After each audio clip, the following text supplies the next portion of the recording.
Untuk nomor 5.1, perusahaan Verbatim menganggarkan 80.000 US dollar dari biaya overhead perusahaan untuk memproduksi 1.000 unit dalam 2010. Pada akhir 2010, perusahaan menemukan bahwa mereka hanya bisa memproduksi 850 unit. Verbatim menghabiskan 80.000 US dollar overhead pabrik di tahun 2010. Apakah manajer pabrik melakukan pekerjaannya dengan baik dalam mengendalikan biaya overhead pabrik jika A. Perusahaan hanya mempunyai biaya tetap pabrik, atau B. Volume overhead pabrik yang dianggarkan mencakup 60.000 US dollar dari biaya overhead variabel pabrik? Jawabannya, total selisih overhead sama dengan total overhead sebenarnya dikurang total overhead yang diterapkan.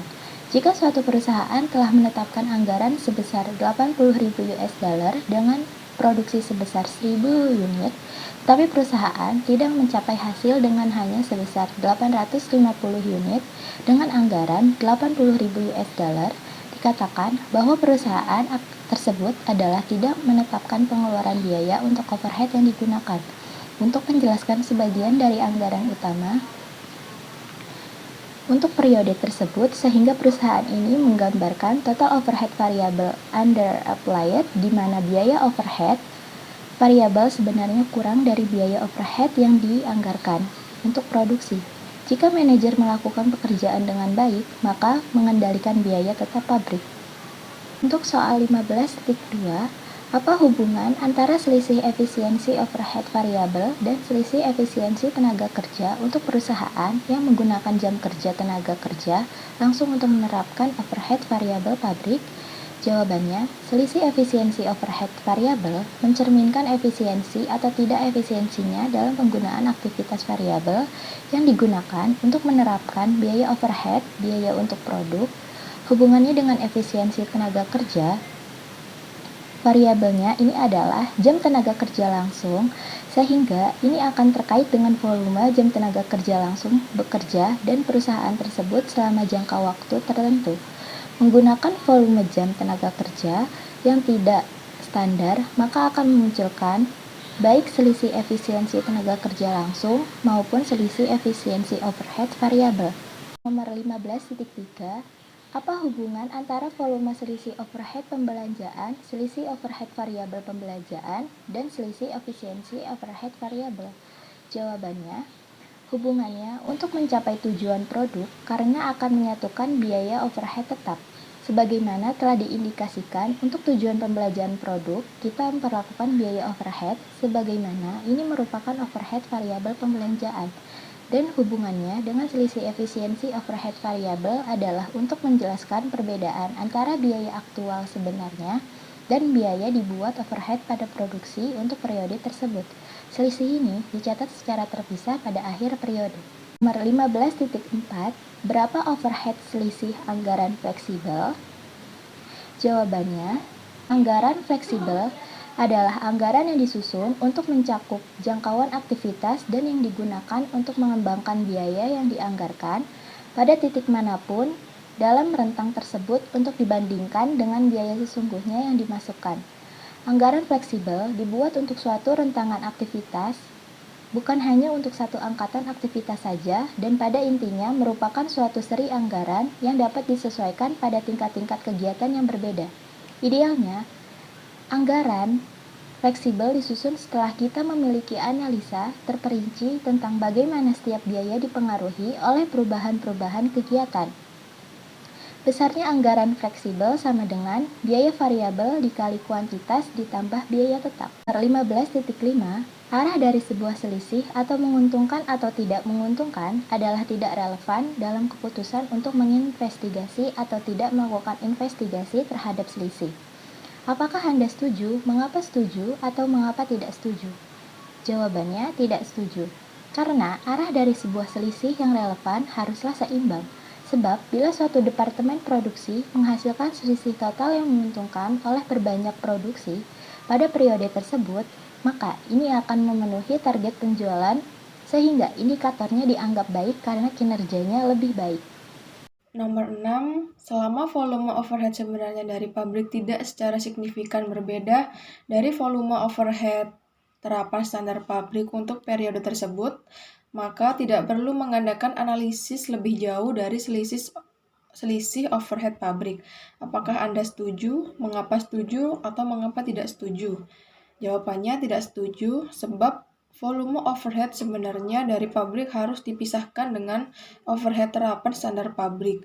Karena ini dalam periode memicu harga yang distandarkan oleh pabrik berbeda jauh dengan penerapan sebenarnya.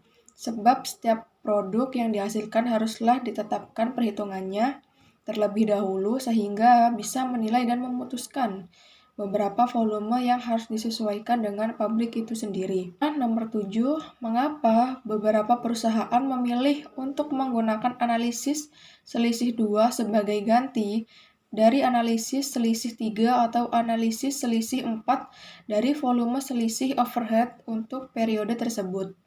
Jawabannya, karena perusahaan banyak yang tidak memisahkan biaya tetap dan biaya variabel untuk tujuan pembiayaan produk melakukan apa yang disebut analisis 2 selisih dari selisih overhead total. Selisih overhead total untuk periode tersebut dipecah menjadi total selisih anggaran fleksibel untuk overhead, yaitu total flexible budget, variance for overhead, yaitu perbedaan antara biaya overhead pabrik aktual untuk suatu periode dan anggaran fleksibel overhead berdasarkan output untuk overhead dan selisih total produksi. Nomor 8, apa perbedaan overhead variabel terapan dan volume overhead variabel dalam anggaran fleksibel? Apa perbedaan overhead pabrik terapan dan volume overhead tetap anggaran fleksibel? Jawabannya untuk yang pertama, jumlah yang boleh dibebankan atau yang boleh dikeluarkan sebagai biaya overhead dan selisih efisiensi komponen dari volume selisih overhead pabrik, selisih antara biaya variabel overhead applied dan juga anggarannya menunjukkan efisiensi dari anggaran tersebut bila biaya yang dianggarkan lebih besar dari biaya apply, maka biaya tersebut bisa dikatakan unfavorable. Selisih pembelanjaan untuk overhead variabel menggambarkan fakta bahwa pembelanjaan dalam overhead variabel item tenaga kerja berbeda dari pembelajaran yang telah direncanakan. Selisih ini menggambarkan baik efek-efek harga dan efek penggunaan atau efisiensi, kemampuan untuk mengurangi efek-efek ini memerlukan informasi terperinci tentang harga yang dianggarkan dan kuantitas yang telah dianggarkan dari overhead variabel individual dari suatu item sedangkan total biaya variabel overhead didapatkan dari biaya aktual lebih besar dari biaya yang dapat dibebankan, maka total biaya variabel tersebut unfavorable. Selanjutnya yang kedua, perbedaan antara biaya overhead pabrik apply dengan total biaya terhadap overhead tetap adalah total biaya overhead tetap didapatkan dari penggunaan biaya aktual dan biaya overhead tetap apply yang sama. Biaya overhead tetap apply didapatkan dari perkalian tarif standar dengan unit yang dibutuhkan dan total unit produksi. Volume selisih overhead tetap untuk periode yang mana dikenal dengan over apply atau under apply untuk satu periode. Selisih ini dapat diuraikan menjadi selisih overhead pembelanjaan tetap dan selisih total produksi. Selisih terdahulu didefinisikan sebagai perbedaan antara biaya overhead tetap aktual dan biaya overhead tetap yang dianggarkan untuk periode jika biaya aktual lebih besar daripada biaya yang bisa dibebankan, maka total biaya overhead tetap unfavorable dan total biaya yang dianggarkan lebih besar dari biaya overhead dapat dibebankan, maka sebaliknya selisihnya menunjukkan unfavorable serta menunjukkan efisiensi biaya tersebut. Nomor 9, apakah pemilihan tingkat denominator mempengaruhi volume selisih anggaran overhead tetap pabrik, selisih total produksi? Lalu jelaskan. Jawabannya yang pertama, tentu saja akan mempengaruhi jika dasar yang dapat digunakan faktor yang dapat diukur sebagai denominator dan tarif overhead disebut sebagai dasar tarif overhead. Dasar, alokasi overhead atau dasar.